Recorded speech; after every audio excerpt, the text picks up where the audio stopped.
Hey everyone, a really warm welcome back to the channel, and today let's go and look for small family caravans. So let's go around the show.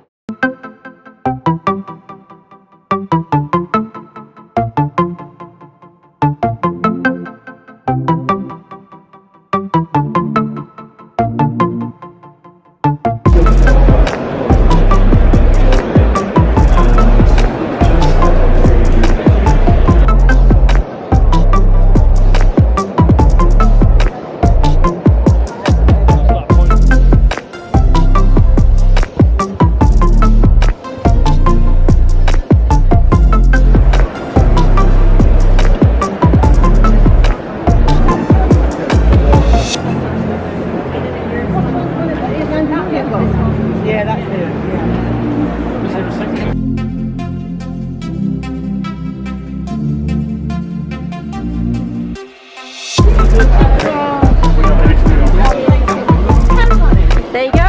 How many people in an Arriba? Give us a wave. Yay! Alright, now in all seriousness, this is voiceover me back again to tell you a little bit more about what you're seeing from the filming that I did at the NEC show. But you'll remember from other videos, if you've seen them in the series, that I'm not chatting as I went along because basically I just wanted to get a move on with the filming because I didn't want to get in anybody's way that was actually a paying guest.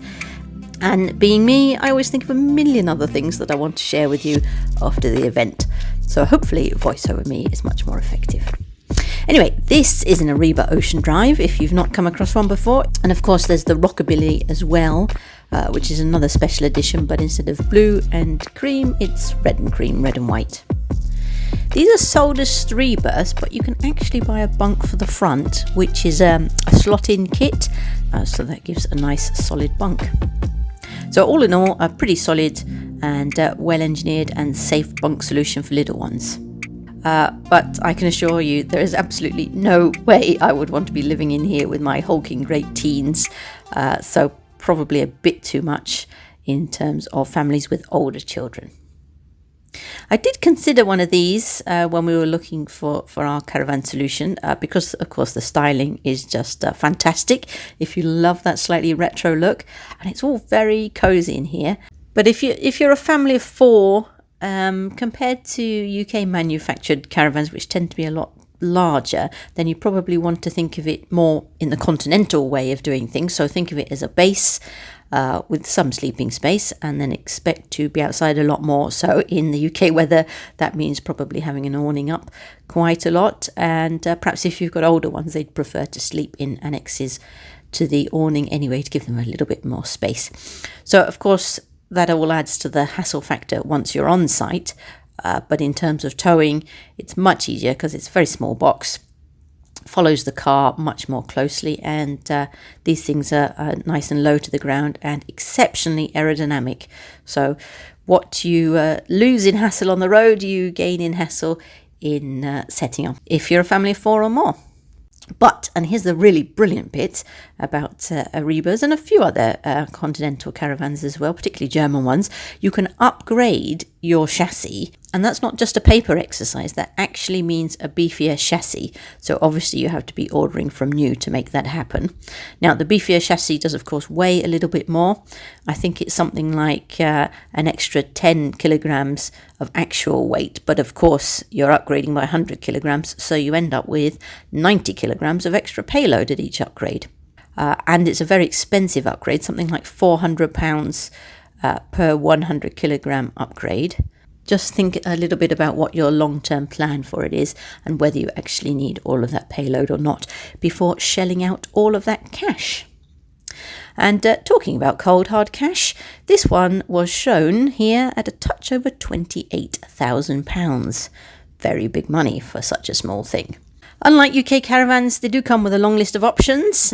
This is great if you're buying new because you don't end up paying or towing around the weight of things you don't want.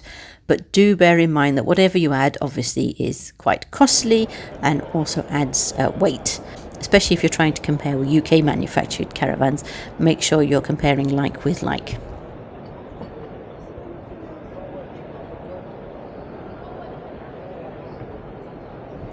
Right, next let's head round to the Knaus stand, because there's always some good stuff around here. And first off, the Knaus Deseo.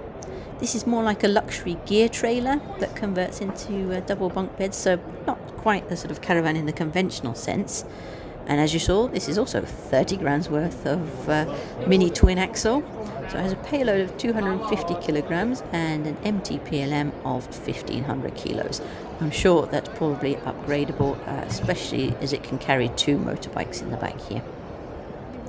I also think that it's possible, although it's not shown at the show, to get motorbike wheel receivers and things so you can very securely lash your cargo down in the caravan itself. This is 230 centimeters wide and has a shipping length, so that's the length right from the back to right at the very front of the hitch, of 599 centimeters. But of course the unique point about this super trailer is that massive opening tailgate, which you can load motorbikes in, or bikes or whatever, or just have a super alfresco experience if the weather is with you. I can't say from the seating area it looks like the most comfortable thing, but then this thing is bought for action, not comfort. And everything is perfectly functional and very well laid out, if reasonably compact. Oh, and both beds are transverse, so the bottom bunk and that top bunk, they're 140 centimeters wide by 200 centimeters long.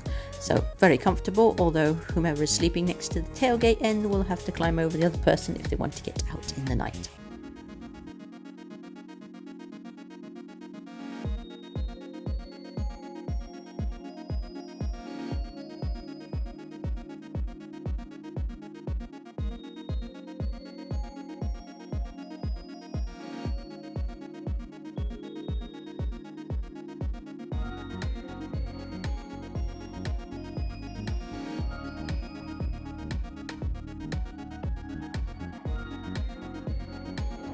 Next up, the Knaus Sport and Fun.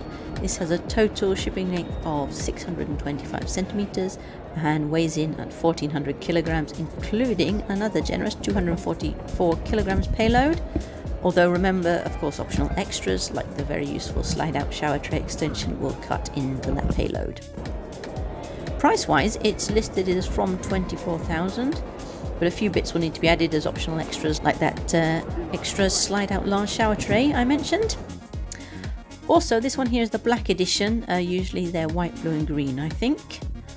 And this is also super practical with doors both on the side and on the rear. And remember here, this side door is on the UK driver's side.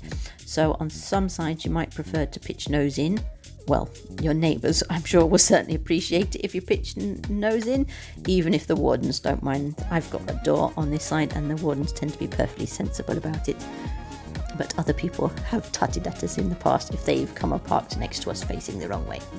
Anyway, this claims to be a 4-berth, but realistically that centre sofa turns into a bed that's really titchy for a bed. I certainly wouldn't want to be trying to convince a pair of kids to sleep there together, even if they didn't fall out constantly. So probably best to think of it as a 3-berth with a very flexible load space.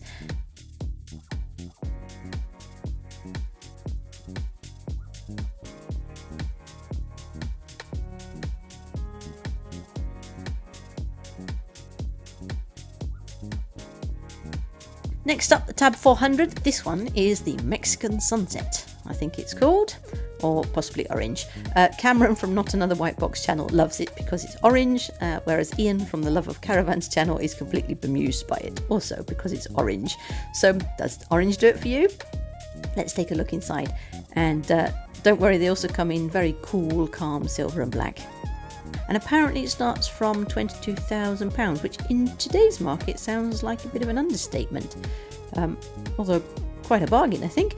Plus add in a couple of grand for optional things that will be standard on most UK built caravans, to get a fair like-for-like comparison, of course, if you want those things, of course.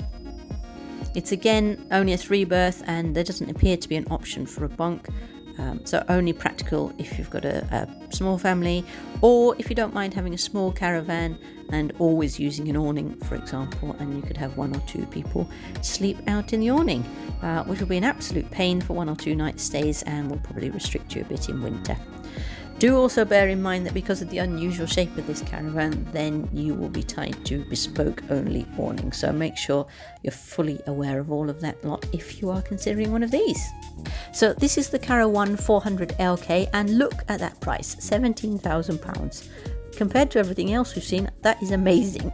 Perhaps not the prettiest, but very super practical, I think, caravans, and I think my favourite from the last show. And thank goodness this year they brought them with smooth sides rather than that sort of dimpled effect which seems so popular with our cousins in the Netherlands and Germany and so on. I think these things are amazing value, and as I said, thank goodness they brought the smooth sided ones this time. Oh, but first let's start with the downsides. Actually, it is a bit dark in here, but relatively this is my favourite because these bunks are so practical. They're fantastic. So they're 74 centimetres wide, which technically is a small UK single in terms of domestic beds, and they're way bigger than normal bunks that you get from UK manufacturers. So the ones that we'll see in the Swift Basecamp later on in this video are a mere 54 centimetres wide, and most UK bunks in Bailey's and Elddis and Swifts and so on, they're only usually 60 centimetres. If you opt for the seating group with the pop-up bunk rather than these fixed bunks, and there are options on these as well, do be wary though that the weight loading on the top bunk will be quite a bit lower than these fixed bunks. It comes as standard on a lovely lightweight 1,100 kilogram chassis, including a 210 kilogram payload, as long as you don't add any extras, of course. But lovely German factory efficiency, where they produce these more like a sort of automated just-in-time car assembly line, means you can upgrade the actual chassis if you're ordering from new, all the way up, I think, to 1,350 kilograms, giving you a massive payload of 450 kilograms. Of course, though, you're bound to want to add some options, like ridiculously for how we buy caravans in the UK. Quite often with these things, a 12-volt system is an option. Yes, I know if you're a British caravanning viewer that sounds absolutely mad, but we use our caravans a bit differently to how they're used in many parts of mainland Europe. For example, we've got the fabulous CL and CS network of quite often off-grid in the middle of nowhere sites. And if you want to travel in that sort of way in mainland Europe, then you tend to buy a motorhome, and the facilities for those are absolutely excellent. For example, Airs in France and the Stellplatz system in Germany. Remember, all these German vans, so the Knaus and the Weinsberg and so on, tend to have much longer A-frames than UK built vans, other than the Bailey Discovery, of course, the new ones. Which I do like, but Bailey didn't bring any to the show because I think they're sold out and their manufacturing books are full for the year. So I can't show you one of those, which is very sad, although I'll put a link above to the tour I did at the last show. And everything feels really solid and well made in here. Of course, I've never used one, so this is just initial impressions that I'm sharing here. And some clever person has spec'd this particular one with a very large external garage door, and that lower bunk lifts up, so you can get quite a lot of bikes in here, I think, pretty easily, and make the most of that massive payload if you've opted for the extra weight chassis. Next up is this unusual van from Wingham. It's the Rookie L. I think this is an Italian brand, if I remember correctly. It's a 4-berth, and dare I say unusual because it's monocoque. No, not a single male chicken, but a one-piece fiberglass shell. So unless it splits, there is zero chance of any leaks. It's a 4-berth, but that's made up of 2 doubles, a 130 centimetre main double and a 135 centimetre wide double made up from the dinette. So no good if you have 2 kids who, like mine, have absolutely refused to share for years. Anyway, in terms of vital specs, it's a total of 6 meters shipping length and 222 centimeters wide and a 1200 kilograms MTPLM, including a 250 kilogram payload. But, oh yes, you guessed it, there is an enormous list of options. Basic price is just short of £29,000, and extras include spare wheel, aircon, underfloor heating, extra sockets, and so on.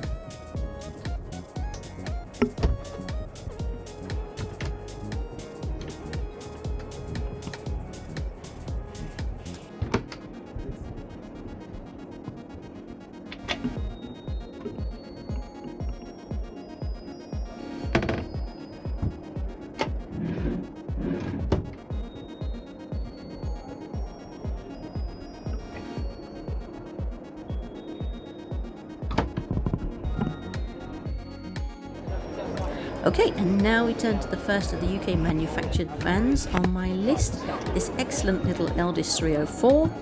There's some good show lighting going on in here, but it really does feel super spacious and light and bright, especially compared to a lot of the really solid little lumps of vans that we've just come out of. And you do get a decent level of kit built in without having to worry about adding options. Well, there is the SE pack, which gives a stabiliser hitch, and that's pretty vital, but other things are relatively minor. You do get a 12-volt system, for example, and space-saving underslung whale heating and hot watered as standard, so that is all great. Weight-wise, it has a standard MTPLM of 1,043 kilograms, which can be up-plated. That's just a paper exercise. So if you do it when it's new and you're making a new order, it's free according to the website, and the upplating gives you 1,100 kilograms as the MTPLM, meaning you have a maximum payload of 192 kilograms, which frankly is very good. That's not too shabby at all, especially considering the equipment that's included as standard. The only downside is the top bunk is only 56 centimeters wide. So bear that in mind if you've got older children, especially if you're a family of 4. But all this for about £16,500, so I think this is great. Maybe the styling looks a bit outdated on the outside, but otherwise I think this is great, really excellent. Right, next up, not quite small as most of the rest of my list, because it measures in at 657 centimetres in shipping length and 228 centimetres wide, is this Swift Basecamp 6. This breaks my usual sort of threshold of about 6.5 metres. Just a personal classification of being a small caravan, but it's only a few centimetres over, and frankly as a 6 berth that's exceptional, so I'm happy to include it here. So this is really quite funky, which is fantastic to see, but there are a few downsides to worry about. In particular, because any awning only attaches across the back of the van over that back door, and the Basecamp specific Vango one is over 4 meters deep, you're going to find yourself needing a pitch of at least 10.5 meters long, even though this is a relatively small caravan. Compare that to the largest twin axles out there, which are about 8 meters long. Which means realistically pitches are set up for them, so most pitches are not much more than 8 meters long. So fitting on a pitch and using the beautiful bespoke awning is just realistically not going to happen if you want to use a lot of club sites, especially those with marked out pitches or hard standing or where you're pitched in rows. So the Camping and Caravanning Club and the Camping in the Forest sites specifically list their total pitch size as a maximum of 8 metres by 5 metres. Or some sites have the occasional jumbo pitch available for an extra payment. I think in Sethorns they did have jumbo pitches available, but you couldn't have a jumbo pitch with electric, so it just becomes a little bit overcomplicated trying to find somewhere where you fit, which is especially frustrating if you have a small, relatively caravan. It's just ridiculous. And realistically, as a family caravan, you'll probably want some sort of awning up anyway for kids' bits and pieces, and then that sort of extra space to give everybody a bit more relaxation and a bit more space around them. So for me, I think that would probably be a deal breaker, no matter how wonderful and funky the caravan is. I wish Swift would take slightly more of the Bailey Discovery approach and work out how to get an awning down the side so you could fit on conventional pitches, especially if they're trying to market this to active families. So a little extension over the back door and then swinging a sort of wraparound awning around to the side will be perfect. The other issue I have with base camps is that the bunks are just 54 centimetres wide, which is the absolute narrowest bunks I think in the sector. The length is 178 centimetres. As you can see, I had a little try. Now I am really short, I'm just over 5 foot, 5'2" on a good day. I'm a bit overweight, but my teens have towered over me for years now, so I suspect if you did have 4 kids to fit in here, or even 2 older kids and not use the bunk, just use it as singles, one on each side, you know, if you had 4 of them, then you probably have a range of ages, and your older ones would find these a little bit bijou, I think. Also, check the weight ratings on them. When they first came out, the weight rating wasn't very good, but I think Swift have really improved that, so I'm pretty sure it's a good 77 kilograms now. So in summary, very funky, wonderful to see, great new thinking and innovation, but practically there are some things that for me would be a deal breaker.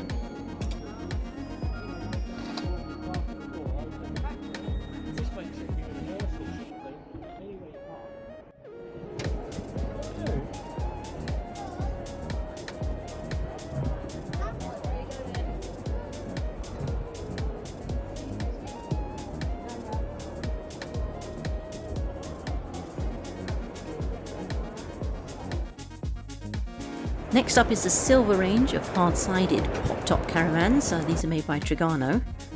So again, shown here like Arriba's as 3 berths, and no information this time about possible optional bunks. This Trend 442 is shown here at a total of just over £25,000. It has a total length of 591 centimetres and a width of 198 centimetres.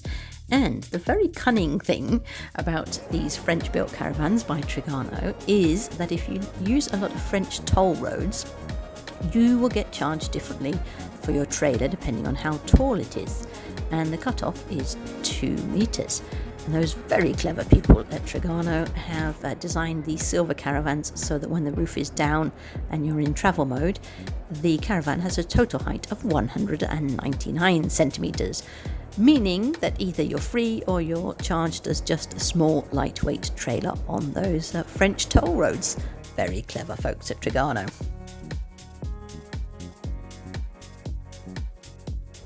And before we get to our last small lightweight family caravan, let me just throw a spanner in the works and say that, of course, if you are thinking of a caravan but you want to keep it small, you could always, of course, buy a 2-berth with lots of nice facilities, and then always use it for an awning, especially if you choose an awning that will take an annex on each end. So obviously it'd be much more hassle to set up and pack down, having to put an awning up and down, and that will mean a lot of wet awnings being packed up in rain, or might limit your winter adventures. But you know, if you're thinking about keeping things small, or perhaps you've got older children and they might not want to come with you soon, or perhaps it's just occasional grandchildren you take away, it might actually work out better for you in the end to holiday in this way.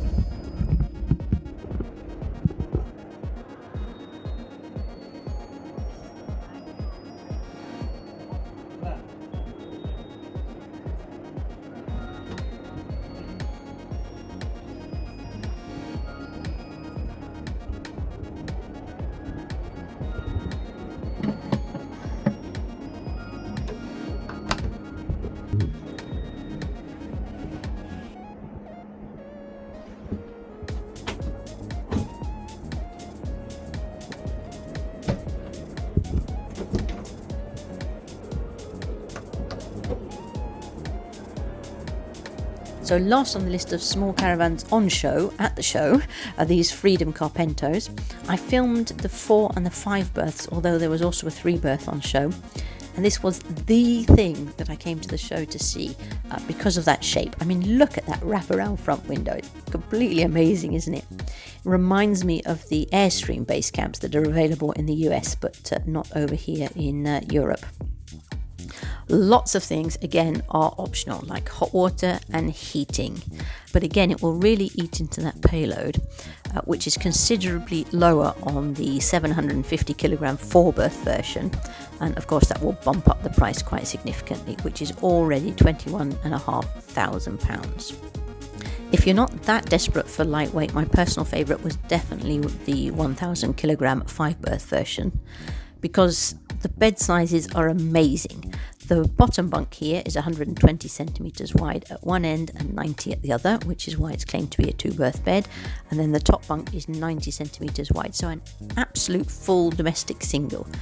No guardrail there though, so you might want to think about fixing something there somehow if you've got little ones. Well, even bigger ones realistically, if they roll or tend to get disorientated. I'm not sure even I'd be comfy up there without some sort of little rail or something. And because the top bunk is on gas struts, during the day it really easily lifts out of the way, so it feels much nicer and much more spacious. It is slightly bigger than the 4-berth, but it does really feel much better in here. Now, there were quite a few issues though, which I'll cover off in a specific video about this one, because otherwise it will just make this video even longer than it is already. So I'll cover those off for anybody who's particularly interested. And of course it is a little beige in here. So that's it. It's a shame that Bailey couldn't bring their Discovery range along, especially the D3. It's also a shame that nobody seems minded to bring along Arriba Feelings like the one I own with a pop-top roof bed, because that's incredibly practical as well. Small on the road and gives us a reasonable amount of space when we're pitched up. There are a few dealerships selling them now, but nobody that appeared at the show. So can you guess overall from what was on show at the show what my favourite was? Pause the video and pop a guess into the comments section below. Okay, did you make a guess? Yep, for absolute sheer practicality and value for money, it's definitely the Weinsberg CaraOne. Still my favourite. It's my favourite of the last show, apart from those dimpled sides. But now they've come out with smooth sides. Definitely very practical, very sensible, great value for money. Thanks for watching. Catch you next time. Bye for now. See ya.